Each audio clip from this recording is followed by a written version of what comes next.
बोलिए श्री सदगुरुदेव की जय। सदगुरु श्री कबीर साहेब की जय। बोलिए वर्तमान आचार्य गुरुदेव की जय। सदगुरु श्री कबीर साहब जी का सत्य न्याय निर्णय का उपदेश है भ्रम भूल कल्पना से बचाने का। महापुरुषों की समय समय पर याद आती है। जब लोग विशेष धोखा देते हैं तब धोखे से छुड़ाने वाले महापुरुषों की याद आती है। इस अनादि काल के संसार में कितने धोखेबाज हुए आज भी हैं, लेकिन जब सदगुरु श्री कबीर साहब के विचारों को हम सुनते हैं तो किसी किसी के तो आंखों में से आंसू टपक जाते हैं कि कितना भरम जंगल काटा सदगुरु श्री कबीर साहब जी ने। अब बकरे बकरा मेढ़ा इनको कटवाने से कोई धर्म होता है, कोई पुण्य होता है? उनकी खाल खींचना बंदिश हो। सदगुरु श्री आचार्य प्रथमाचार्य श्री पूरन साहब जी हुए, उनकी ये पुण्य तिथि चल रही है। पुण्य तिथि कहते हैं जिन्हें कि याद में कुछ किया जाए, तो ये सालाना का भंडारा होता है। जैसे कहते हैं मृत्यु भोज, ये एक मृत्यु भोज भी है। जब शरीर छूट जाता है उसके बाद में लोग भंडारा करते हैं, बुलाते हैं, उनकी 13वीं करते हैं। सब हितू रिश्तेदारों को बुलाते हैं, इसको भी मृत्यु भोजी कहा जाता है।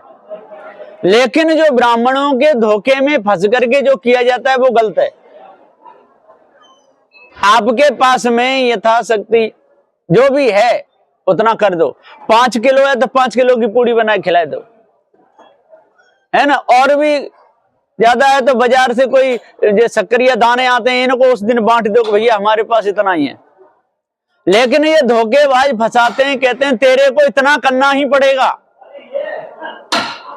10,000 लोग नोतने पड़ेंगे, पूरा परिवार नोतने पड़ेगा, 151 ब्राह्मण करने पड़ेंगे। ये बेकार की बातें, वो कोई मृत्यु भोज नहीं। ये पुण्य तिथि है जो सदगुरु श्री पूरन साहब जी की है। इस तीज के दिन, आज के दिन उनका शरीर छूटा, इसलिए पुण्य तिथि मनाई जा रही है। बहुत से लोग कहते हैं कि मृत्यु भोज में खाना नहीं चाहिए, कहते हैं कि नहीं। अब इतना भंडारा बन रहा है, किन के लिए बन रहा है? खाने के लिए बन रहा है कि फेंकने के लिए है? तो मृत्यु भोज में खाने में कोई दोष नहीं है। लेकिन जो भरम के नाम पर जो जोड़े हुए हैं, पिंड करना पड़ेगा, ये करना पड़ेगा, 151 ब्राह्मण नोतने पड़ेंगे, 551 इतना उनको दान देना पड़ेगा, गौ दान देना पड़ेगा, ये सारी बेकार की बातें। उनके जो जिनका शरीर छूट गया उसका गद्दा भी देना पड़ेगा, रजाई देनी पड़ेगी, उनकी खाट भी देनी पड़ेगी, उनके बर्तन भी देने पड़ेंगे। लाखों के धन को ये कटा ब्राह्मण ले जाते हैं और फिर उनका मृत्यु भोज होता है तो ऐसे टूटते हैं जैसे मुर्दा के ऊपर, किसी ढोर के ऊपर कौवे और कुत्ते टूटते हो।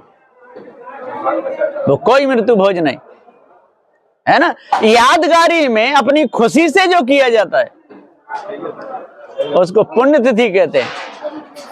लेकिन मृत्यु भोज में खाने में कोई दोष नहीं है। लोग कहते हैं कि नहीं दोष है, दोष, ऐसा कुछ नहीं है। ये बिल्कुल बेकार है, उनको अकल नहीं, बुद्धि नहीं।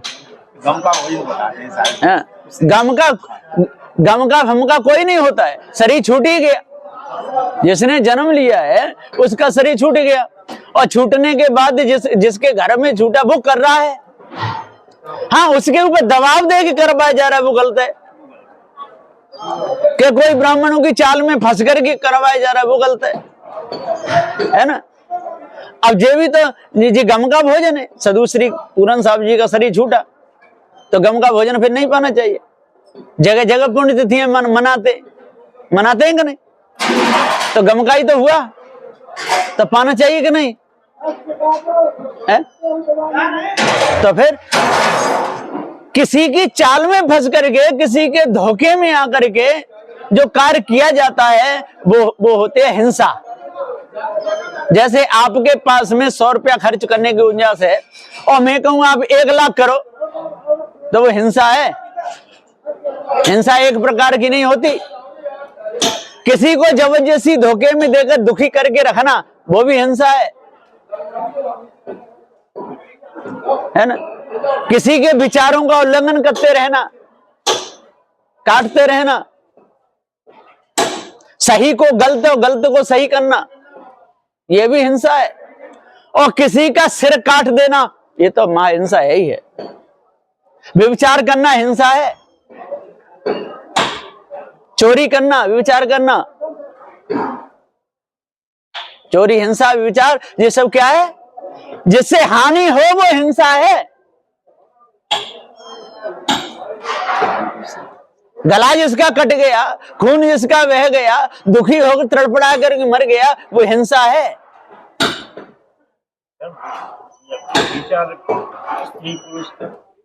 हाँ, स्त्री पुरुष का जो है जब हिंसा तो है, और क्या है? हानि हो रही है कि नहीं? बलवीर की हानि हो रही है, बुद्धि विवेक की हानि हो रही है, कल्याण पथ से गिर रहा है, तो हिंसा नहीं है क्या? हानि हो गई तो हिंसा हो गई। खाली गला कटना ही हिंसा नहीं है। और इससे जो गला ही कट गया, जो कल्याण पथ से गिर गया, चोरी हिंसा विचार में गिर गया, तो कल्याण रूपी गला कटा के नहीं कटा है? जब कल्याण रूपी जिसका गला कट गया तो हिंसा हो गई, हानि हो गई। हानि का नाम है इनको सब धड़ से सिर को अलग कर देना, काट देना, मार देना, दुखी देना, किसी के दंड बांध करके भक्ति में डाल देना, भूखा प्यासा पड़ा रहने देना, ये सब क्या है? ये हिंसा है। इसलिए सदुदय के हिंसा से बचना है तो मन को पवित्र रखो, अपने विचारों को सही रखो। विचार जब हमारे सही हो जाएंगे तो हमारा काम सही हो जाएगा, और विचार गंदे हैं तो काम गंदा ही होगा। गंदे विचार वालों का काम गंदा ही होगा। जैसे कोई पकौड़ी खाता है ज्यादा और बढ़ रही है और हलवाई है, तो वो ही काम करेगा, वो जा करके वहीं, और इधर उधर देखेगा, दो पकौड़ी हाथों में दबाएगा, पेशाब करने जाएगा, बाथरूम में खाए के आ जाएगा। मेरे देखे हैं हमने हलवाई बूंदी बनाते हैं, कुछ भी समोसा बनाते हैं, और फिर अभी मैं पेशाब करके आता हूँ, और 2 समोसे ऐसे लगाए, मैंने पकड़े, खाते हुए ऐसे ऐसे लोग हैं, है ना। तो अरे उजागर में लेकर के अलग बैठे के खाए ले भैया, देख ले नमक मिर्च। चोरी क्यों करता है? और चोरी करेगा तो पकड़ा जाएगा। चोरी करने वाला सदा पकड़ा जाता है। इसलिए अपने विचारों को सही रखना चाहिए, विचारों को सही रखना चाहिए। विचार यदि सही है तो सब कुछ सही है, और विचार गड़बड़ तो सब कुछ बेकार। विचारों के ऊपर निर्भर है ना। आपके चोरी के विचार हैं और किसी की सेवा में आप लग गए, सेवा तो वो ढंग से करोगे, क्योंकि चोरी करनी है ना। एक तो हृदय शुद्ध वाला सेवा करता है, उसको कुछ नहीं चाहिए तन मन धन वचन से, और एक चोरी करने वाला भी करता है, दाव लगा और गया, और एक पूरा जीवन निभाता है। तो जिसको जड़ चेतन का ज्ञान हो गया, जिसको कर्म विधान का ज्ञान हो गया, वो कभी भी महापुरुषों की वाणी को सुनकर के उसका दुरुपयोग नहीं करेगा, उनकी सेवा में कभी भी दगेबाजी नहीं करेगा। और ये वो यही देखता डोलता है कि कब हाथ लगे, 2-4 महात्मा बड़े बड़े मिले, उनकी सेवा करूं महीना 6 महीना, और दाव लगे तो जे गए, ऐसा होता है ना। देखना कौआ जब चिड़िया बैठी हो ना उसको कहते हैं एक गौरैया चिड़िया होती है जो घरों में घोंसला बनाती, घर में रहती है, और कौआ जब उसको पकड़ता है तो उसकी तरफ चौंच नहीं करता, वो ये मालूम पड़ता है कि उसको देख ही नहीं रहा है, और चिड़िया भी समझती है जी मुझे को नहीं देख रहा, एक तरफ मुंह करके, और एक तरफ फुर झपट लेता है, उसको खा जाता है कौआ गौरैया को। और यही हालत है बाज की। बाज ये मालूम पड़ेगा कि इधर को गया, और पक्षी सावधान होके के गया और झप सीधे दाब देगा। ठीक इसी प्रकार से चोरी करने वालों की आदत होती है हिंसा करने वालों की आदत होती है, व्यभिचार करने वालों की आदत होती है, ऐसी होती है। एकदम छापा मारते हैं वो बाज की तरह, है ना। इसलिए चंचल नार छिपे न छिपे और बाण छिपे न छिपाने से। चंचल नारी होगी वो छिपेगी नहीं, है? दिन में 4 बार तो वो श्रृंगार करेगी। वो चंचल नारी ये वो है, बाण छिपे न छिपाने से। और बाण कहते हैं सूर्य को, नहीं छिपेगा। समुद्र नीर घटने घटे और संत डिगे न डिगाने से। समुद्र का नीर घटेगा नहीं, कितना भी कोई उसमें से पानी ले, लेकिन जिसको जड़ चेतन का ज्ञान हो गया, पक्का हो गया अपने स्वरूप का, तो संत डिगे न डिगाने से। यदि उसको कोई डिगाने की कोशिश करेगा तब भी वो डिगेगा नहीं, उसको संत कहते हैं। जो डिगाने से डिग जाए, बहलाने से बहल जाए, हिलाने से हिल जाए, वो खूंटा कैसा? खूंटा गड़ा हुआ है और पशु उससे बांध दिया और पशु ने ऊपर को नार करी और खूंटा उखड़ गया, है? ऐसे खूंटा से पशु को बांधने से क्या फायदा? तो ऐसे ये खूंटे हैं, ये पशु रूप सारा संसार है, जो ढीले खूंटाओं से बंधे हुए हैं। इनका कोई मजबूत खूंटा है ही नहीं। ब्रह्म का भ्रम किया वो निर्गुण निराकार, ईश्वर का किया वो भी निर्गुण निराकार, अल्लाह खुदा का मुसलमानों किया वो भी निर्गुण निराकार, चंद्रमुतसिला का जैनियों ने किया वो भी आकाश में, वैकुंठ लोक आकाश में, सारे ढीले खूंटे जितने भी जो है ना, ये सब कौन है? ये ढीले खूंटा है। मजबूत खूंटा सदूसरी कवि साहब का है। इस मनु जन्म में ही कल्याण हो सकता है। और चेतन जीव अजर अमर अखंड नित्य स्वयं स्वरूप है, इसके ऊपर कोई ईश ब्रह्म परमात्मा नहीं है ही नहीं। और जीव सत्य है, ज्ञान स्वरूप है, वस्तु है, द्रव्य है, इसके ऊपर और कोई वस्तु है ही नहीं जो ज्ञान स्वरूप हो। हैं तो सब जड़ हैं, जड़ में ज्ञान गुण नहीं है, चेतन जीव में ज्ञान गुण है। ईश ब्रह्म परमात्मा ये सब मन की कल्पना, ये सारे ढीले खूंटे तुरंत उखड़ जाएं। कोई सिद्ध नहीं कर पाया अभी तक, अभी तक कोई भी ईश ब्रह्म परमात्मा को सिद्ध नहीं कर पाया और कर भी नहीं पाएगा। अब आगे कर सकता है क्या? नहीं, ना पहले हुआ था, ना अब है और ना आगे कभी होगा। ये बात है कि नहीं सही? और सही बात में भी जो कोई दखल करे तो महामूर्ख। और में भी गोड़ घूस दे, वो कौन है?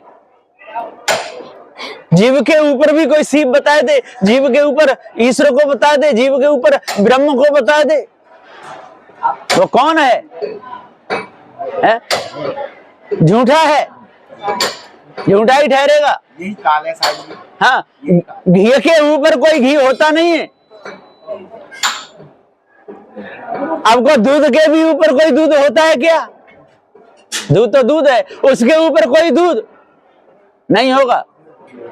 और दही जम गया, दही के ऊपर कोई दही नहीं हो, फिर मक्खन के ऊपर कोई मक्खन नहीं हो सकता है। और फिर उसको जल्दी निकले, अब पीछे लौट, तो मक्खन के भी ऊपर कोई मक्खन नहीं होता है। और जब मक्खन को ताकर के घी निकल गया तो घी के ऊपर कोई घी होगा। ठीक इसी प्रकार से पृथ्वी के ऊपर कोई पृथ्वी नहीं होती।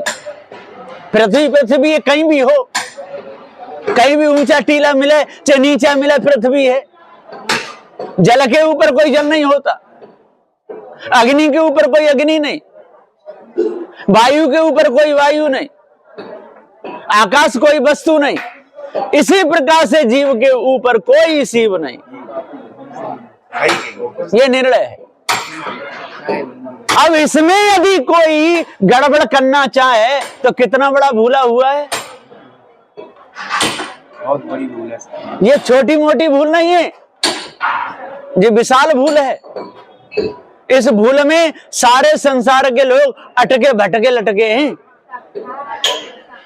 इसलिए तो सदुदेव को कहना पड़ा कि समझाए समझे नहीं, पर हाथ आप बिकाए, मैं खींचत हूँ आपको, चला सो यमपुर जाए।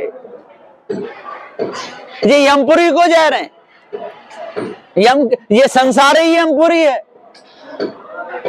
और जो दुख देने वाले यही यम हैं, और जो दुख को सहन कर रहे हैं और वही अध्यासी जीव है। पकड़े जाए यम पकड़ लेते हैं। इसी प्रकार से जब लड़की लड़का बड़े होते हैं तो एक दूसरे के लिए यम बन जाते हैं, या लड़की लड़के के लिए यम बन जाएगी, या लड़का लड़की के लिए यम बन जाएगा। जो धोखे में विषय में फंसा है वो उसके लिए यम है। जो इस ब्रह्म परमात्मा की धोखे की कल्पना में फंसाए दे वो यम है, यमपुरी का अंत नहीं है। तो ये सब यमपुर को जाना चाहते हैं। जैसे अभी गुरु दरबार में जितने आए, मैं जानता हूं कम से कम 500 तो नए नए लड़के जहां होंगे ही, और सब सत्संग सुन रहे हैं और कहते भी हैं कि पार की संतों के विचार सही हैं, लेकिन 2 दिन बाद सारे के सारे यमपुर में जाने की तैयारी कर लेते हैं, यहाँ रहना नहीं चाहता है। कह तो देंगे सही है, बिल्कुल बात सही है, पर मौज यमपुरी में आ रही है। ये सारा संसार यमपुरी है।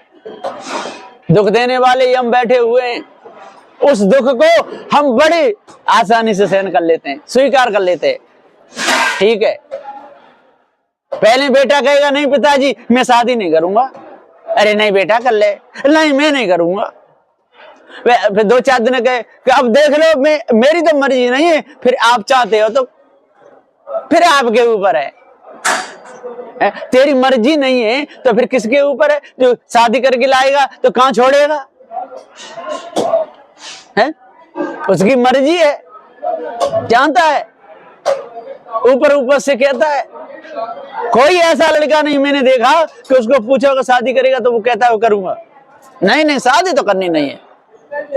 मेरे देखते देखते 10, 20, 50 की शादी हो गई, और पहले यही कहते नहीं नहीं शादी का तो नाम भी नहीं लेना है। हाँ घर में रहना है, माता पिता की सेवा करनी है, लेकिन शादी नहीं करनी। अब फिर हो गई, हम गए, अरे तू तो कहता था भैया शादी नहीं करूंगा, कि नहीं दादी का विचार था, दादाजी का विचार था, और फिर मम्मी पापा ने ज्यादा कहा, घर में कोई काम करने वाला नहीं, इसलिए शादी करनी पड़ी। तो मन मन भावे मुड़ी हलावे, ऐसा है संसार का राग। वो तो लाखों में कोई कोई होता है जो इस विषय को त्याग करके निकले, है ना, सही ऑपरेशन करे। कोई कोई होता है सही दवा करे, कोई कोई तो जानबूझ करके ही मरीज को बहलाए रहते हैं। 1 महीना में कम से कम 50,000 रुपया उससे नहीं निकाल लेंगे तो छोड़ेंगे नहीं, और फिर वो ज्यादा कहेगा कि अब तो डॉक्टर साहब पैसे नहीं है, पर क्या अवगति ऐसी दवाई लिख दूंगा कि दोबारा आना नहीं पड़ेगा। तो भले आदमी वो दवाई आज ही नहीं लिख दे, जब 1 महीना बाद लिखेगा ऐसी दवाई लिखूंगा कि ये रोग लौट के नहीं आएगा, तो उसको तू आज ही लिख। 1 महीना के लिए क्यों डाल रहा है? इसलिए वो फंसा के रखना चाहता है। इसी प्रकार जो गुरु लोग हैं, इनके पास में जब चेले लोग जाते हैं, गुरुजी परमात्मा को लिखा दो कि चिंता मत करो, 6 महीना भक्ति करो, है ना, और फिर आपको बेर को 2 दिन के अंदर में परमात्मा के दर्शन तो करा देंगे, पहले भक्ति तो कर लो। तो उससे कहना चाहिए पहले तू 2 दिन में परमात्मा के दर्शन करा दे, फिर हम भक्ति करेंगे। परमात्मा की भी करेंगे और तेरी भी करेंगे, तेरा पूरा जीवन पानी भरेंगे, कपड़े धोएंगे, सारे काम करते रहेंगे, पर 2 दिन में परमात्मा के दर्शन तो करा। लेकिन ऐसा कोई मिलता नहीं, ऐसा कोई ना मिला जासो रहिए लाग, कहता तो बहुत ही मिला, गहनता मिला न कोई, सो कहता वही जान दे जो न गहनता होए। ये कहने वाले मिले, लेकिन दिखाने वाले, दर्शन कराने वाले, उसका प्रत्यक्ष रूप दिखाने वाले कोई मिले नहीं। अब कोई कहे नहीं उसका परमात्मा का प्रत्यक्ष रूप दिखाने वाले कबीर साहब जी थे, जब परमात्मा है ही नहीं तो उसका रूप भी नहीं है। नाम किया है कबीर साहब को भी लोग कहने लगते हैं कि परमात्मा के दर्शन करा दिए। फिर कहे कौन परमात्मा, तो फिर कहते जीव को ही कहते है। तेरी जीव तो है ही सत्य, जीव का तो कभी साहब ने ज्ञान ही दिया। परमात्मा की बीमारी तो अलग से चल रही है? फिर टोर मरोड़ के जीव को क्यों थापना, सानी बना दी, गुड़ गोबर एक कर दिया है? कितना बड़ा धोखा दिया। हम चलो परमात्मा के दर्शन कराते, धोखा दिया। और फिर बाद में कह दिया कि परमात्मा निर्गुण निराकार है, बस तू अपने आंख मीच ले और अंदर ही अंदर परमात्मा का ध्यान धर, किसी न किसी दिन तेरे अंदर आएगा, बाहर नहीं दिखेगा। ये भौतिक संसार में, नकली संसार में परमात्मा नहीं दिखता है ना। और न वो ऐसे शरीर धरता वो तो प्रकट होता है। इसलिए अंदर ही अंदर दर्शन कर, बाहर नहीं दिखेगा। बाहर दिखेगा तो परमात्मा गंदा हो जाएगा।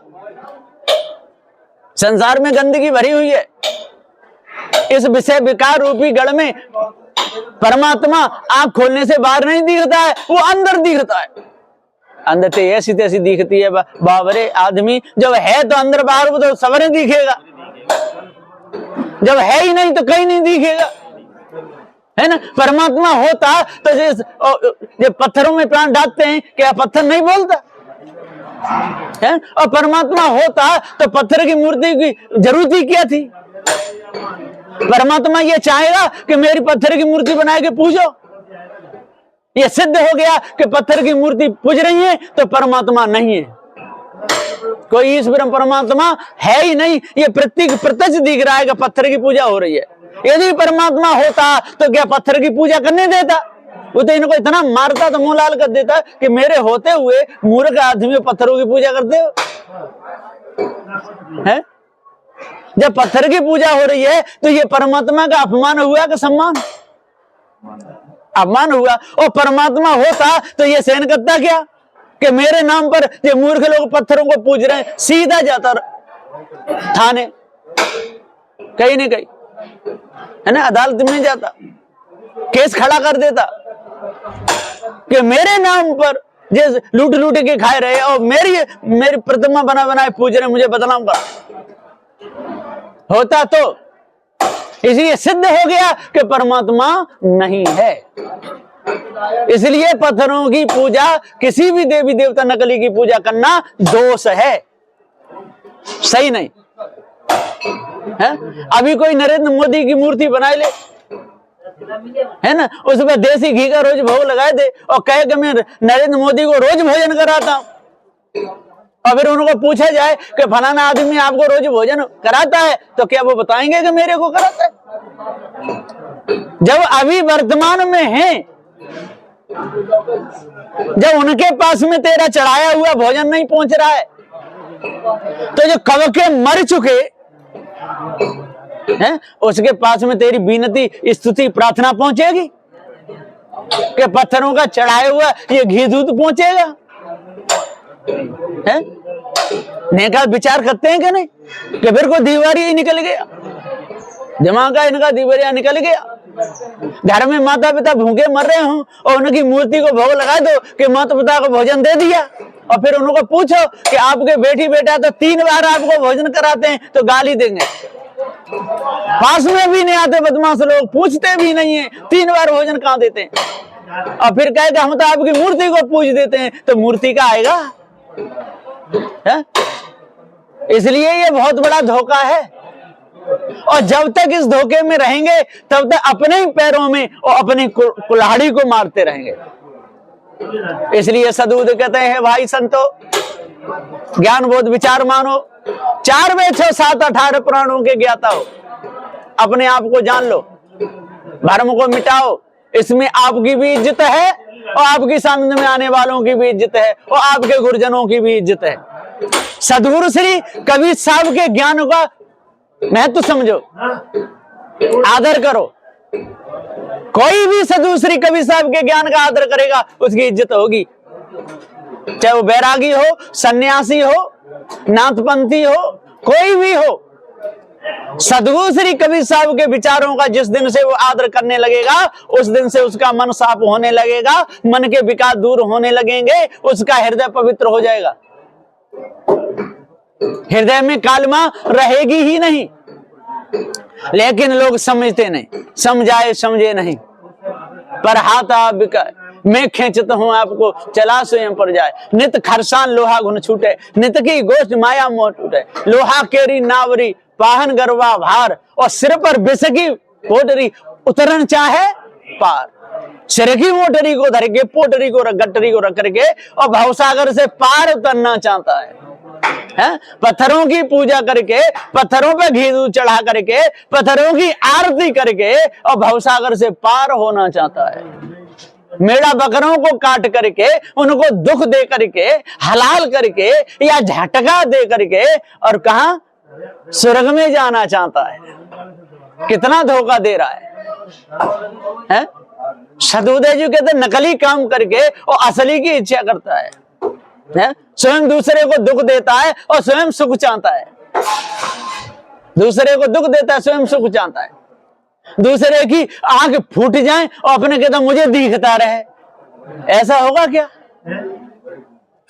उसकी भी फूटेंगी। सब मर जाए, मैं जिंदा बना रहा हूं। अरे तू मरेगा तभी तू तो जिंदा ही है, और वो मरेगा तभी वो जिंदा ही है। जीव तो कभी मरता नहीं है, लेकिन कर्मों का दुख भोगता है। अपने आप को साधेगा, अपने आप को जानेगा तो संसार से बचेगा, नहीं तो बचने वाला नहीं है कोई भी हो। जब तक ये लोग पारक सिद्धांत को नहीं समझेंगे, जड़ चेतन के भेद को नहीं समझेंगे, तब तक इनके हृदय की कालमा मिटेगी ही नहीं। कितने भी यत्न कर लें, यत्न कर हारे, यत्न कर करके थक गए, लेकिन किसी को शांति नहीं मिली। संसार में यदि शांति मिलती तो ये बुढ़िया बुड्ढा रोते नहीं, रोते हैं। 4 बेटे हैं, कोई सेवा नहीं करता। 8 नाती हैं, कोई सेवा नहीं करता। भरा भूरा परिवार था, कोई सेवा नहीं करता। जब स्त्री में सुख था, बच्चों में सुख था, विषय वासना में सुख था, तो क्यों नहीं मिला? है कि विषय भोगने में कसर छोड़ गई है? जब बच्चे भी पैदा हो गए, बच्चियां भी पैदा हो गई, पूरा जाल रच दिया, मकान भी बना लिया, नाती पंतिन की शादी भी कर ली, और फिर भी रो रहे हैं, दुखी हैं। कमर में दर्द हो रहा है, घुटनों में दर्द हो रहा है, आंखें चली गई, अस्पतालों में पड़े हुए हैं, बड़े वीरान हैं, तो सुख कहां मिला? विषय भोगों में सुख होता तो मिलना चाहिए। जब देवी देवता की आराधना में, प्रार्थना में, ईश्वर परमात्मा कल्पना में यदि सुख होता तो पंडित पुजारी कोई दुखी नहीं होना चाहिए। इसलिए सबको कर्मों का फल भोगना पड़ता है। ऐसा कोई संसार में है नहीं कि उसको कर्मों का फल नहीं भोगना पड़ता हो। इसलिए अपने कर्मों को जो सुधारेगा उसी का अंतःकरण पवित्र होगा। नहीं विषय वासना में सुख है, न भरम भूल कल्पना में सुख है, न देवी देवता ईश्वर परमात्मा अल्लाह खुदा किसी को मिला, न संसार का सुख किसी को मिला। मिला ही नहीं। मिल जाता तो फिर दुख होता ही नहीं। यदि सुखी हो जाता जीव तो दुखी होगा फिर। इसलिए हुआ नहीं। वो सुख ही दुख है। जो सुख दुख में बदल जाए वो सुख नहीं। जब वो सुख ही दुख में बदल गया तो बार बार मिलेगा, बार बार बदलेगा, बार बार मिलेगा, बार बार बदलेगा। यही तो होता रहेगा। इसलिए सदगुरुदेव जी कहते हैं कि जब तक हम अपने आप को नहीं जानेंगे, जब तक भ्रम को अपने अंदर से नहीं निकालेंगे, जब तक कालमा को अपने अंदर से नहीं निकालेंगे, जब तक चोरी हिंसा विचार को नहीं त्यागेंगे, ईसा के तो मंचल को नहीं त्यागेंगे, गाली निंदा झूठ को नहीं त्यागेंगे, गप टप्पों में जब तक लगे रहेंगे तब तक कुछ होने वाला नहीं है। कल कितना सुंदर दृष्टांत दिया था परसों श्री बना साहब जी ने। शराब पीता था, खाली बोतलें इकट्ठी कर ली। क्या कर ली? खाली बोतलें। एक बोतल उन्होंने भरी हुई, एक बोतल भरी हुई थी, सब खा और उठा उठा के जमीन पर फोड़ रहा था। तेने मेरा जीवन बर्बाद कर दिया, खेती भी चली गई, मकान भी बिक गया। धाड़ धाड़ फोड़ रहा था। लोग देख रहे आज इसको कहीं समझदारी मिलेगी, अब जी कभी शराब नहीं पिएगा। है कितना अच्छा। अब उसमें एक भरी हुई बोतल मिल गई, अब देख रहा है लौट पड़ गए। ओहो, छाती से लगा के बोला कि तेरा कसूर बिल्कुल नहीं है, तुझे पी करके तो शांति की नींद आती है। फिर पी गया। खाली बोतल को फोड़ता रहा और भरी बोतल मिली तो पी गया। कैसा था? एक ने विचार किया मैं शादी तो करूंगा लेकिन मेरे मन की लड़की मिलेगी तब करूंगा। कई लड़कियां इकट्ठी हुई, वो कहते मुझे शादी करनी नहीं है। अरे हमसे शादी कर लो, कि मुझे शादी करनी नहीं, कि हमसे शादी कर लो, कि मुझे शादी करनी नहीं। तब तक वो जैसी चाहता था तैसी सामने आ गई कि हाँ तेरे को कैसे छोड़ूंगा। बस चिपक गया। मन में कोई ना कोई टीस रहती है, अंदर कोई विशेष वो रहता है, तब आदमी ऐसा करता है, नहीं कर ही नहीं सकता है? कोई भी गलत कर्म करेगा अंदर उसके बीज है। अच्छा कर्म का बीज हो चाहे बुरे कर्म का बीज हो, बीज है तभी करेगा, और बीज नहीं है तो नहीं कर सकता है। खेत में बीज है तो उगेगा, यदि बीज नहीं है तो नहीं उगेगा। पत्थर में जीव होगा तो पत्थर बोलेगा, और यदि पत्थर में जीव नहीं है तो वो कभी नहीं बोलेगा। है? पत्थर की पूजा करेगा और स्वयं बोलेगा। है? जब हनुमान की मूर्ति बनी गई, गाल फुलाई दिए, पूरा काम कर दिया, तो उपदेश तो फिर हनुमान देगा, पुजारी क्यों देगा? जैसे हमारे गुरुदेव जी हैं, है ना, तो गुरुदेव का उपदेश गुरुदेव देंगे कि मैं दूंगा, या मुझे आदेश देंगे कि तू बोल, तब मैं बोल सकता हूं। तो हनुमान आदेश भी देता नहीं और स्वयं बोलता नहीं, और फिर भी जो लोग कहते हैं कि कृपा उसकी है। परमात्मा स्वयं आता नहीं, आदेश भी देता नहीं, अपना रूप भी दिखाता नहीं, और कहते परमात्मा का बनाया हुआ सारा संसार है। धोखा देना हुआ कि नहीं? कितना बड़ा धोखा। यदि पत्थर की मूर्तियों में प्राण पड़ जाते हैं तो इनकी स्त्रियां मर जाती हैं, तो बहुत सुंदर पत्थर की बनवाए ला में जयपुर से संगमरमर की 1 लाख 2 लाख में आ जाएगी, बढ़िया घर में रख लें, उससे काम करवाते बच्चे पैदा करते रहे, मौज आ जाएगी। पत्नी मर गई तो पत्थर की बनवा ला, प्राण डरवा दो। बेटा मर गया, पत्थर का बनवा के प्राण डरवा दो घर में। जब पत्थर की मूर्ति में प्राण पड़ जाते हैं, सब काम हो जाते हैं, तो वो मर जाता है, तो उस लाश में ला करके प्राण डरवा लो। ये तो बैठे ही हैं प्राण डालने वाले, है ना, इनके पास में तो जीवों का गोदाम है? मर जाए और उसमें ला करके प्राण डरवा दो, भैया डाल दे, और नहीं डाले तो राइफल रखिए, बंदूक रखो पास में, कासू डाल के। जब पत्थर की मूर्ति में प्राण डाल सकता है तो फिर इसमें तो सब चीजें है, आंख भी सही है, नाक सही है, पैर सब सही है, इसमें डर वो क्या ऐसे में नहीं पड़ेगा तो पत्थर की में नहीं पड़ेगा। क्या तो प्राण डाल रहे हैं तो बंदूक रखी है, बाकी नशे ठिकाने आ जाएंगे। लेकिन ऐसा कोई कहता ही नहीं है। मर जाते हैं तो रोने लगते हैं, उसी समय उसको बुला के लाओ प्राण डालने वाले को। ज्योतिष जी बैठे हैं जो प्राण प्रतिष्ठा कर रहे हैं मंदिरों में, जब पत्थर की मूर्ति में प्राण घुस सकते हैं, तो यह शरीर में नहीं घुस सकते क्या? एक प्राण निकले तो एक को डरवाओ। इसलिए सदगुरुदेव जी कहते हैं कि अपने आप को जानो, भ्रम को त्यागो, मिथ्या कल्पना को दूर करो, तब ही पूर्ण शांति मिल सकती है, नहीं तो मिलेगी नहीं। तो जो तू चाहे मुझे को छाड़ सकल की आस, और मुझे ऐसा हो रहा सब तेरे। बोलिए श्री सदगुरुदेव की जय।